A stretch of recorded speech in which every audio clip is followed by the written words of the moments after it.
కొంచెం వేసి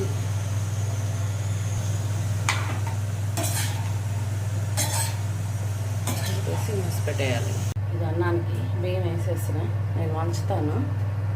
దానివల్ల మగ్గాలి కాసేపు.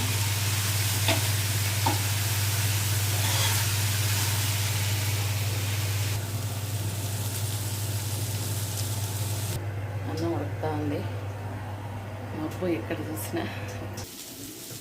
కొంచెంగా మిరప్పొడి, పిల్లకాయలు తినాలి కాబట్టి చాలా కొంచెంగా వేస్తాను నేను. ధనియాల పొడి కొంచెం, అంతే. కాసేపు మూసిపెట్టి తీసేసి ఆ మిరప్పొడి వాసన అంతా పోవాలి కదా. ఇది ఉంచేయాలి. తాళింపు కూడా అయిపోయింది. కూరకు పెట్టుకోవాలన్నమాట. బాయండి.